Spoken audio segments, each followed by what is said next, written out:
여러분, 인류 문명이 이룩한 위대한 도약들, 예를 들면 고대 문자부터 지금의 인공지능까지요. 이 모든 것들 뒤에 공통적으로 숨어 있는 설계자가 있다면 믿으시겠어요? 네, 그게 바로 수학입니다. 그래서 오늘은요, 우리가 학창 시절에 머리 아파했던 그 수학 말고요, 인류의 역사, 그리고 우리의 미래까지 관통하는 세상을 움직이는 어떤 비밀 코드 같은 수학에 대해 이야기해볼까 합니다.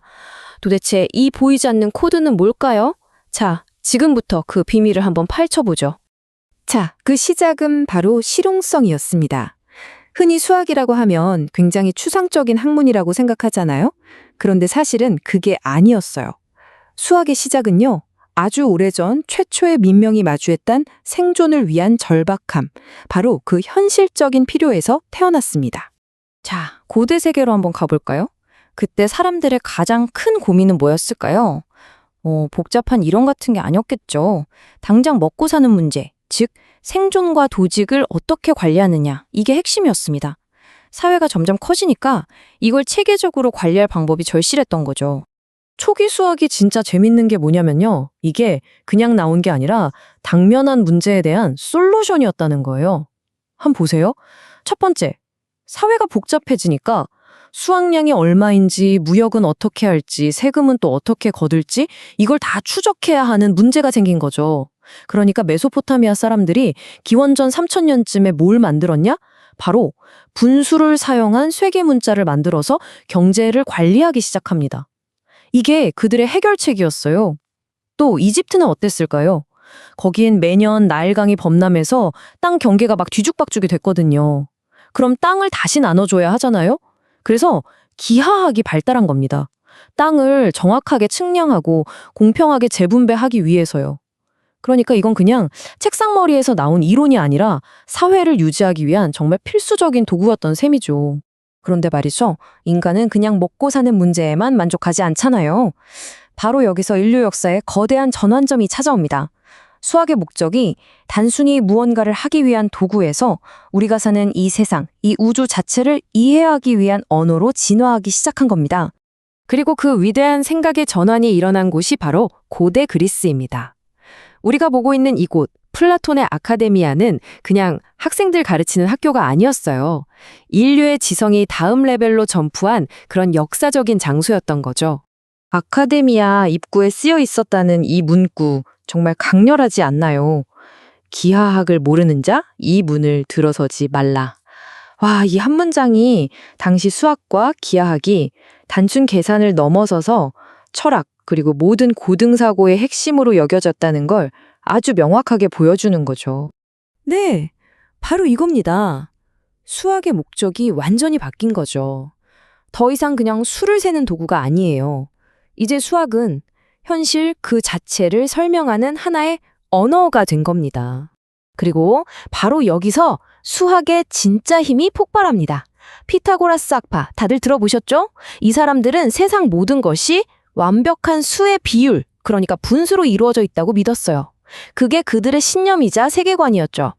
그런데 아이러니하게도 그들 스스로가 분수로는 도저히 표현할 수 없는 수, 바로 무리수를 발견해버린 겁니다. 이게 얼마나 충격적이었을까요? 이 수학적 발견 하나가 당시 사람들의 세계관 전체를 뿌리부터 뒤흔드는 엄청난 철학적 위기를 가져온 거예요.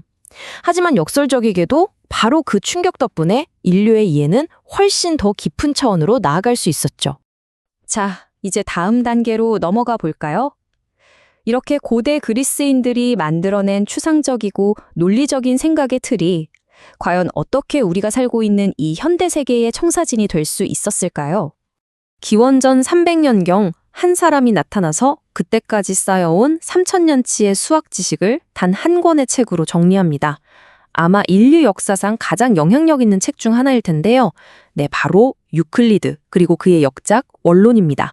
지금 이 두 이미지를 한번 같이 보시죠. 왼쪽에 있는 게 유클리드의 원론에 담긴 고대의 기하학 증명이고요. 오른쪽은 우리가 오늘날 쓰는 아주 복잡한 기술의 구조예요. 이거 정말 놀랍지 않나요? 무려 2300년 전에 쓰인 저 원론 속의 논리체계, 그러니까 단 하나의 단계도 건너뛰지 않고 차근차근 증명해 나가는 그 엄격한 원칙들이 말이죠. 지금 우리가 살고 있는 이 디지털 세상을 만드는 컴퓨터 코드와 알고리즘의 직계조상이라는 겁니다. 정말 대단하죠. 유클리드가 시작한 이 논리의 힘이 어떤 연쇄 반응을 일으켰는지 한번 보세요. 자, 기원전 300년의 논리의 규칙이 딱 세워집니다. 이게 15세기 르네상스 시대에는 예술과 공학을 꽃피우고요. 17세기에는 과학혁명의 단단한 발판이 되죠. 그리고 마침내 20세기. 이 모든 논리적인 토대 위에서 우리가 아는 디지털 시대가 탄생한 겁니다. 와, 정말 2300년에 걸친 어마어마한 여정이죠. 자, 그럼 이제 과거에서 현재, 그리고 미래로 시간여행을 떠나볼까요? 오늘날 우리가 마주한 복잡한 문제들은 오직 수학만이 그 열쇠를 쥐고 있습니다. 정말 중요한 건 이거예요. 수천 년을 이어온 이 수학의 이야기가 그냥 옛날 이야기로 끝나는 게 아니라는 거죠. 바로 지금 우리의 현실, 그리고 앞으로 우리가 마주할 미래의 도전들과 아주 직접적으로 연결되어 있다는 겁니다. 한번 생각해 보세요. 인공지능, 암호화폐나 사이버 보안, 복잡한 금융 모델링, 그리고 기후변화 예측, 심지어 유전공학까지.